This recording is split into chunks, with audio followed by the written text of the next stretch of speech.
Warahmatullahi wabarakatuh. Yang terhormat Ibu Wilia Rahmadar selaku dosen fisika dasar.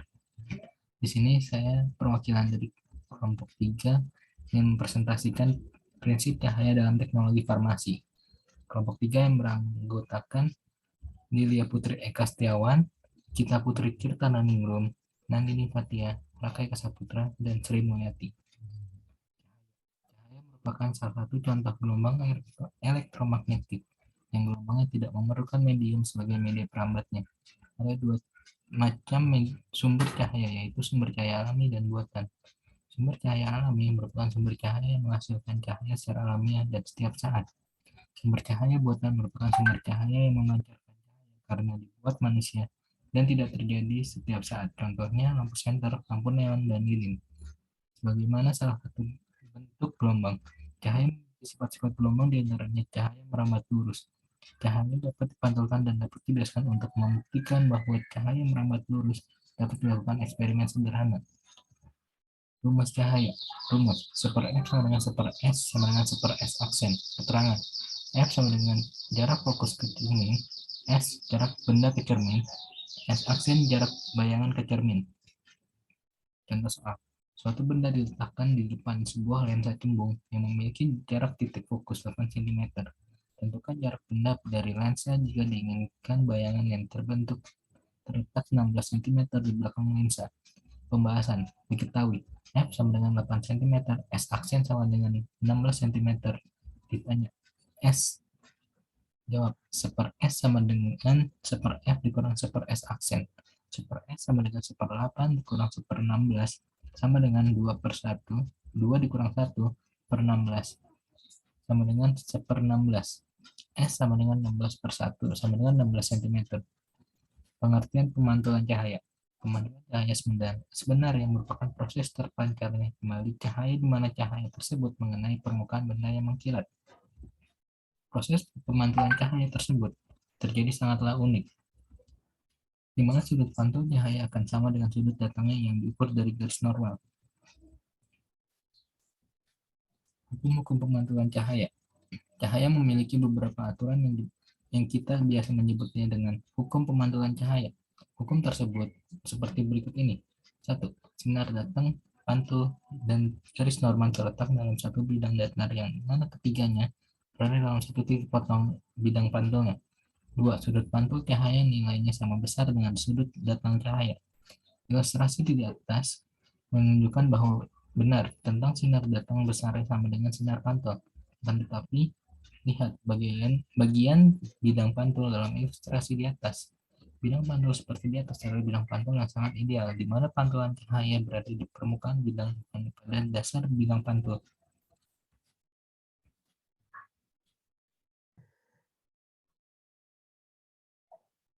Macam-macam pemantulan. Yang pertama ada pemantulan teratur. Pemantulan teratur dapat terjadi ketika berkas cahaya mengenai bidang pantul yang datar dan teratur. Dengan berkas cahaya mengenai bidang yang teratur, maka sesuai konsep cahaya datang sesuai dengan cahaya pantulnya, mengakibatkan berkas cahaya pantulannya menjadi arah yang teratur. Pada gambar di atas terlihat bahwa berkas cahaya tersebut mengenai sebuah bidang pantul yang datar dan teratur, menghasilkan berkas cahaya pantulannya memantul dengan teratur.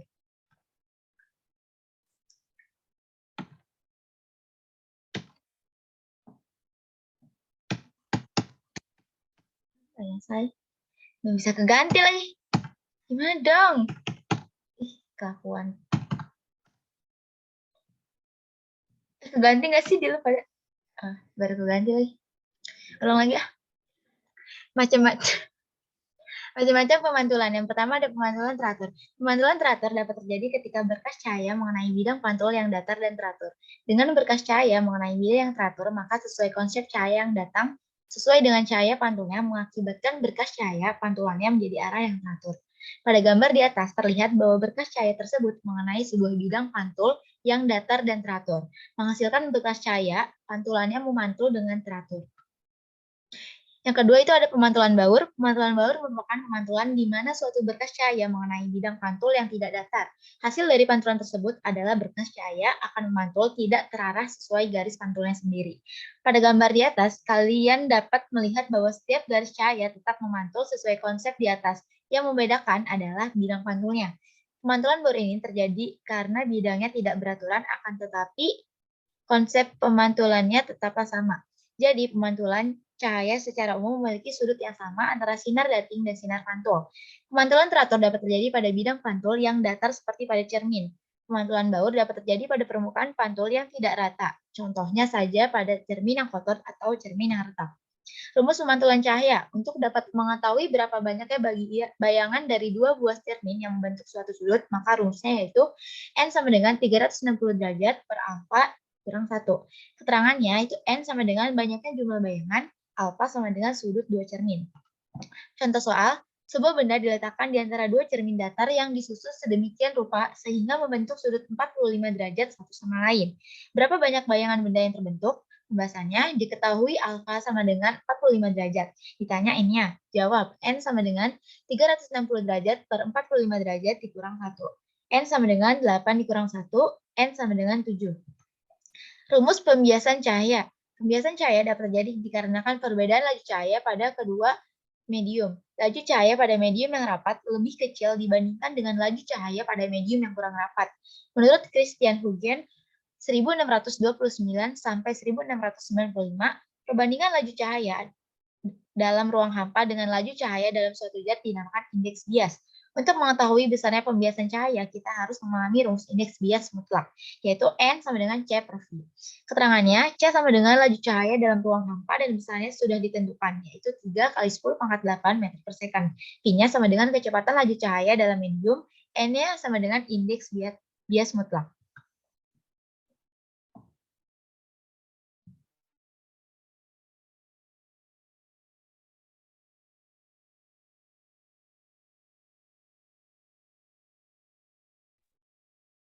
Next, Din.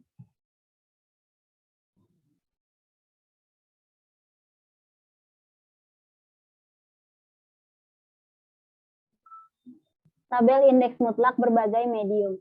Medium, ruang hampa, indeks biasnya 1,0000. Udara, indeks biasnya 1,0003.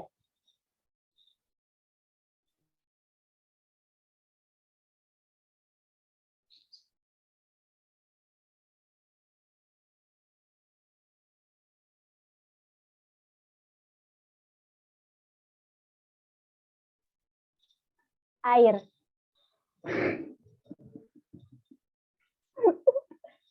Gak ada yang ketawa. Gue mau sembunyiin lu pada dulu. Mas ini kayak banget. Ulang. Tabel indeks mutlak berbagai medium. Medium, ruang hampa, indeks biasa 1,0000. Udara, indeks biasa 1,0003. Air, indeks biasa 1,3300. Gliserin, indeks biasa 1,4700.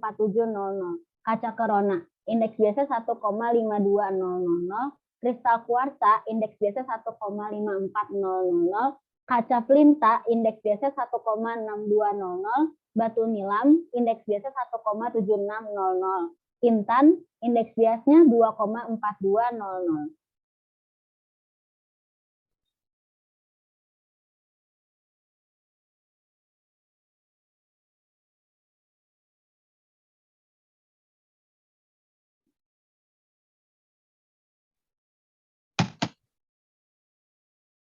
Mana kok gak keganti, Cok?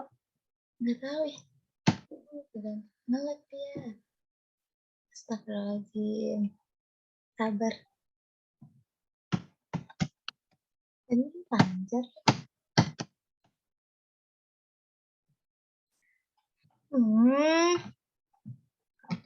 Ini nggak kelar-kelar. Nggak bisa keganti. Lihat tuh.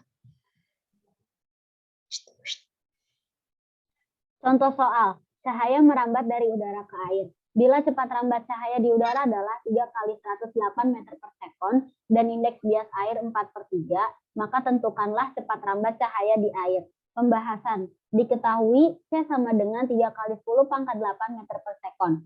N sama dengan 4/3. Yang ditanya adalah V. Jawab, N sama dengan C per V. Maka cepat rambat cahaya di air dirumuskan sebagai berikut. V air sama dengan C per N air. V air sama dengan 3 dikali 10 pangkat 8 meter per sekon per 4/3. V air sama dengan 2,25 kali 10 pangkat 8 meter per sekon. Jadi, cepat rambat cahaya di dalam air adalah 2,25 kali 10 pangkat 8 meter per sekon. Hukum-hukum pembiasan cahaya. Pada sekitar tahun 1621, ilmuwan Belanda bernama Willebrord Snell melakukan eksperimen untuk mencari hubungan antara sudut datang dengan sudut bias. Hasil eksperimen ini dikenal dengan nama hukum Snell yang berbunyi 1. Sinar datang garis normal dan sinar bias terletak pada satu bidang datar. 2. Hasil bagi sinus sudut datang dengan sinus sudut bias merupakan bilangan tetap atau disebut indeks bias. Secara matematis, hasil bagi sudut datang dan sudut bias dinyatakan sebagai sin I per sin R sama dengan N2 per N1. Keterangan I sama dengan sudut datang, R sama dengan sudut bias, N1 sama dengan indeks bias mutlak medium 1, N2 sama dengan indeks bias mutlak medium 2.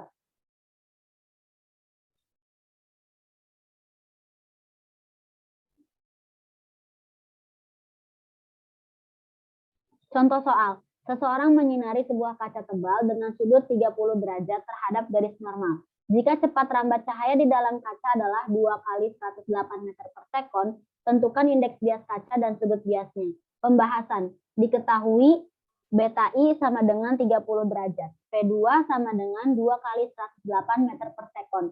Yang ditanya N2 atau indeks bias kaca dan beta R. Jawab, untuk mencari indeks kaca, gunakan persamaan N sama dengan C per V sama dengan 3 kali 10 pangkat 8 meter per sekon per 2 kali 10 pangkat 8 meter per sekon sama dengan 1,5. Jadi indeks bias kaca adalah 1,5. Untuk mencari sudut bias, gunakan hukum Snellius. Sin beta 1 per sin beta R sama dengan N2 per N1. Sin 30 derajat per sin beta R sama dengan 1,5 per 1. Sin beta R sama dengan 0,5 per 1,5. Sin beta R sama dengan 0,33. Beta R sama dengan sin pangkat min 1 dikali 0,33. Beta R sama dengan 19,27 derajat. Jadi besar sudut biasnya adalah 19,27 derajat.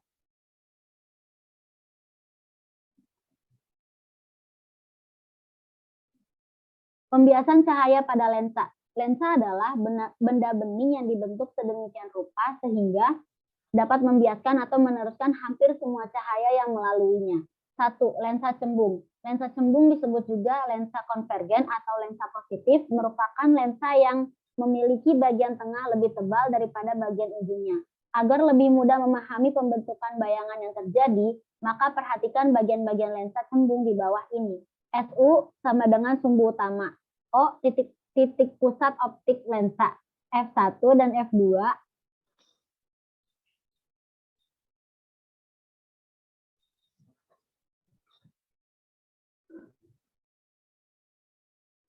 ya bisa ya. Gue salah ngomong gak sih? F1 dan F2 titik api atau fokus lensa. O dikurang F1 dan O dikurang F2 sama dengan F jarak titik api lensa. R1 dan R2 jari-jari kelengkungan lensa. 1, 2, 3 Romawi nomor ruang untuk meletakkan benda. Kurung 1, kurung 2, kurung 3, kurung 4 nomor ruang untuk bayangan benda.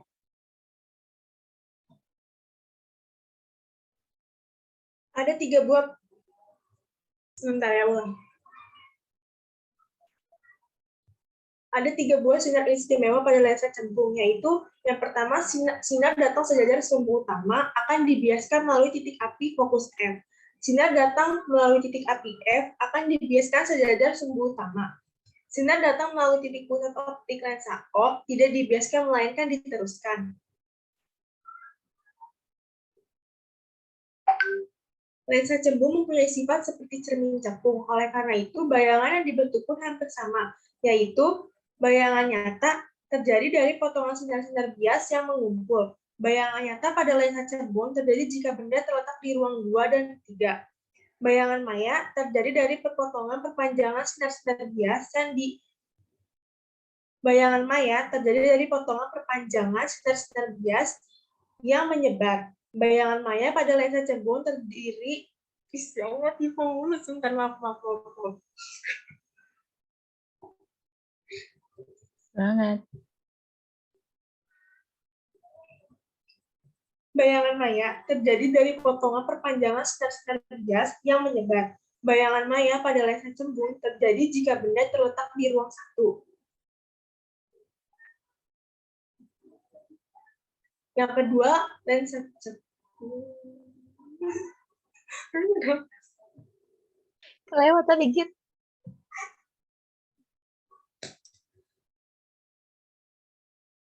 Next, Del. Oh iya, maaf.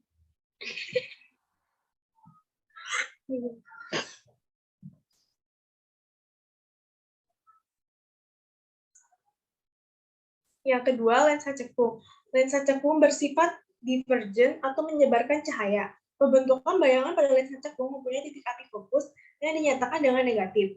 Agar lebih mudah maaf.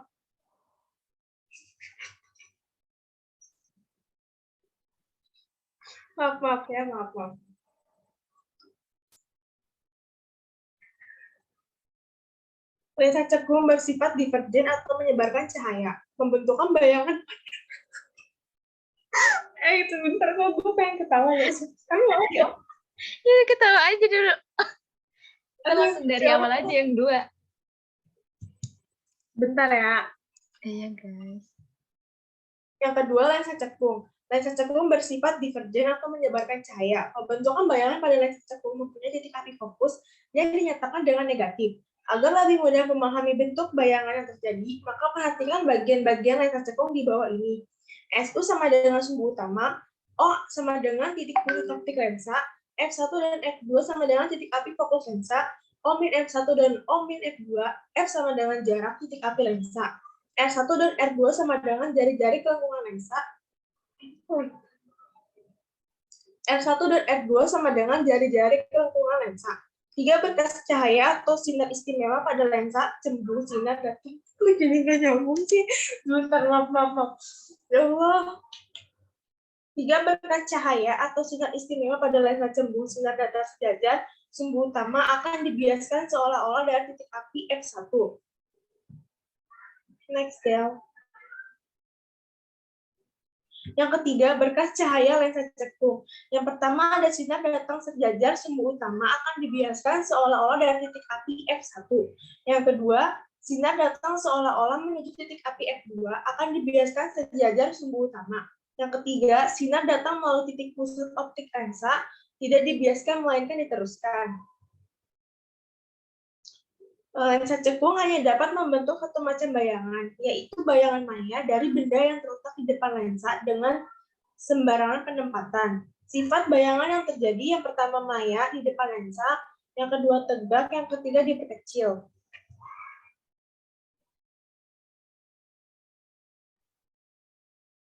Kecepatan cahaya.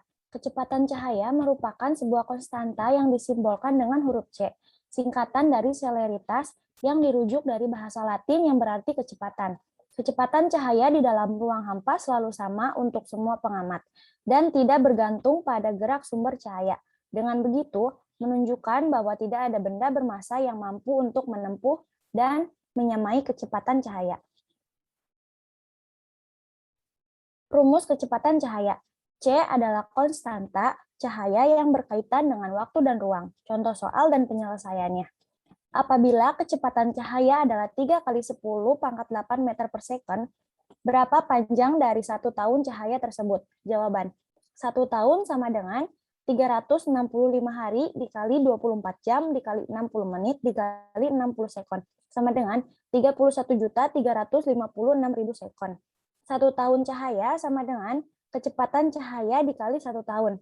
Sama dengan 3 kali 10 pangkat 8 meter per sekon dikali 31.356.000 sekon. Sama dengan 94.6.008 kali 10 pangkat 11 meter. Sama dengan 9,5 4608 dikali 10 pangkat 15 meter. Sama dengan 9,46 kali 10 pangkat 12 kilometer. Jadi, panjang dari 1 tahun cahaya itu adalah 9,46 kali 10 pangkat 12 kilometer atau dibulatkan menjadi 10 pangkat 13 kilometer. Sifat-sifat cahaya. Yang pertama, cahaya dapat merambat lurus. Contohnya adalah ketika kita memegang senter, kemudian menyalakan ke arah depan, maka yang terjadi cahaya.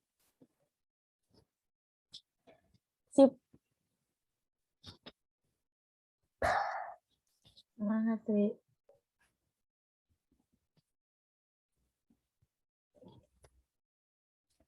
Sifat-sifat cahaya. Yang pertama, cahaya dapat merambat lurus. Contohnya adalah ketika kita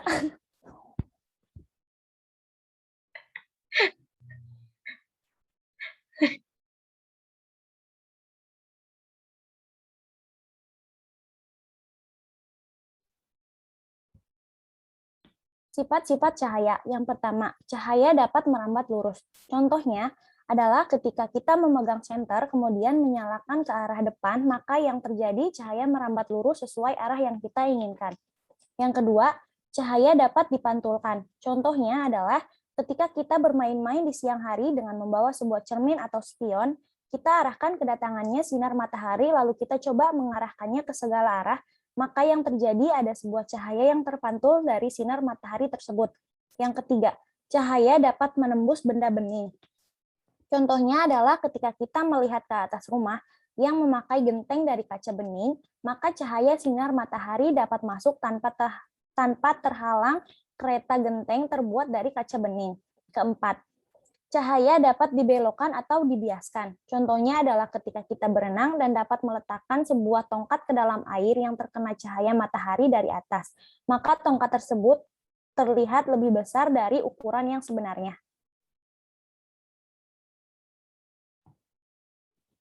Macam-macam pencahayaan. Yang pertama, pencahayaan alami. Satwiko 2004, istilah pada pencahayaan alami untuk menjelaskan antara lain. Yang pertama, cahaya langit adalah cahaya bola langit. Cahaya ini yang dipakai untuk penerangan alami ruangan, bukan sinar langsung matahari.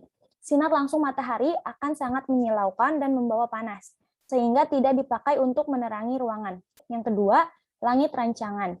Luminan langit yang diperlukan sebagai patokan perancangan yaitu kondisi langit sebanyak 90% untuk Indonesia dipakai 10.000 lux.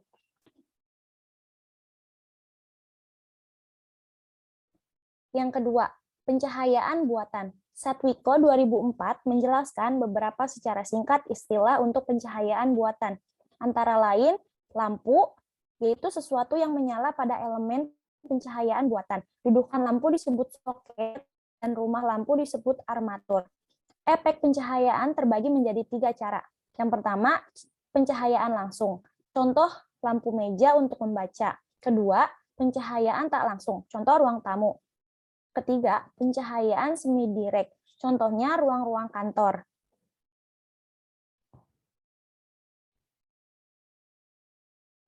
Syarat pencahayaan yang baik pada pencahayaan buatan.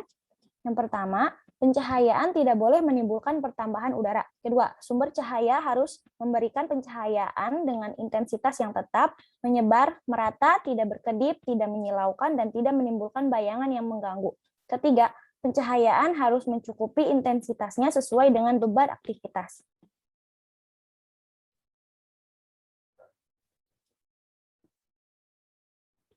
Penerapan cahaya dalam kehidupan. Yang pertama, cahaya menembus benda-benda.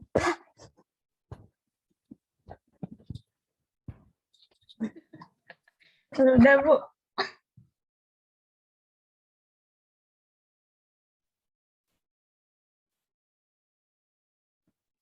Penerapan cahaya dalam kehidupan. Yang pertama, cahaya menembus benda bening. Benda-benda yang dapat ditembus cahaya adalah benda bening.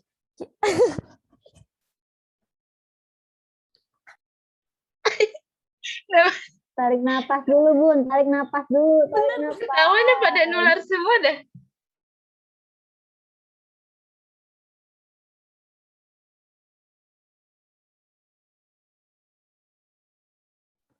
Udah.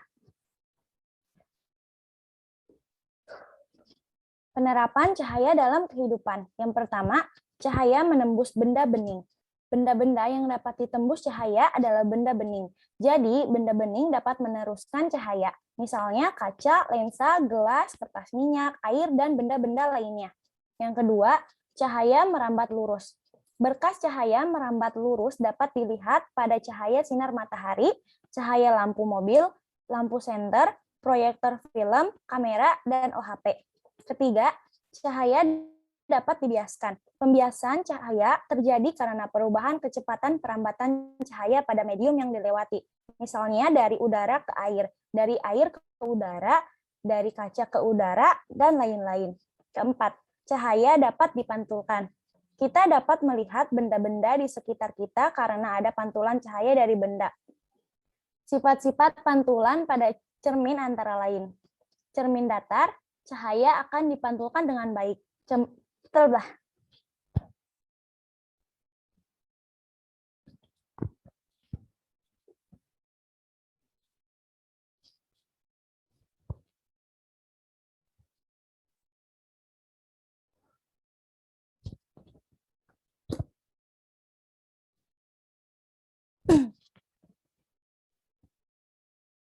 Empat, cahaya dapat dipantulkan. Kita dapat melihat benda di sekitar kita karena ada pantulan cahaya dari benda. Sifat-sifat pantulan pada cermin antara lain yang pertama, cermin datar, cahaya akan dipantulkan dengan baik. Kedua, cahaya cembung, divergen atau konveks, cahaya yang dipantulkan menyebar. Ketiga, cermin cekung, konvergen atau konkav, cahaya akan dipantulkan menuju satu titik fokus. Manfaat gelombang cahaya untuk pengobatan. Yang pertama, mengobati penyakit kuning.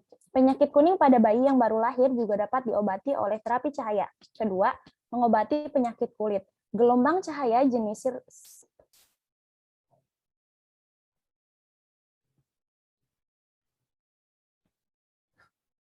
manfaat gelombang cahaya untuk pengobatan. Yang pertama, mengobati penyakit kuning. Penyakit kuning pada bayi yang baru lahir juga dapat diobati oleh terapi cahaya. Kedua, mengobati penyakit kulit. Gelombang cahaya jenis sinar ultraviolet dapat dipakai untuk memperbaiki kondisi kulit tertentu. Misalnya, psoriasis, vitiligo, dermatitis, dan kanker kulit. Yang ketiga, mengurangi nyeri otot dan sendi. Terapi sinar dengan spektrum merah bisa mempercepat penyembuhan tulang serta mengurangi rasa nyeri pada penyakit tendinitis dan osteoartritis. Keempat, menjadi pengobatan penyakit kanker. Terapi radiasi dapat membunuh sel kanker atau memperlambat pertumbuhannya dengan cara merusak DNA dari sel tersebut. Kelima, mengatasi seasonal affective disorder. Gelombang cahaya ultraviolet dapat pula dimanfaatkan dalam terapi cahaya untuk mengatasi depresi musiman atau SAD, seasonal affective disorder. Sekian dari kelompok 3. Apa sih, Del? Gimana sih?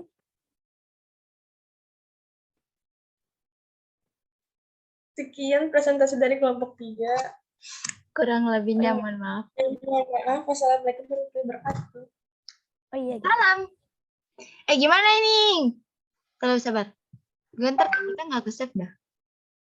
Ke-save. Penutupannya belum dibaca. Tadi kan udah sama kita. Oh, itu kan udah. Oke. Apa kita ngasih contoh itu? Jangan.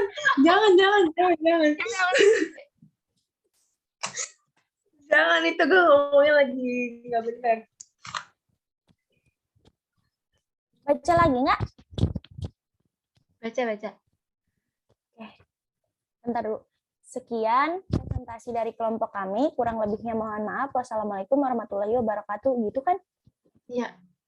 Oke. Sekian presentasi dari kelompok kami. Kurang lebihnya mohon maaf. Wassalamualaikum warahmatullahi wabarakatuh. Waalaikumsalam warahmatullahi wabarakatuh.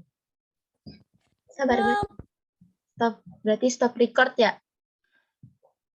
Bismillah.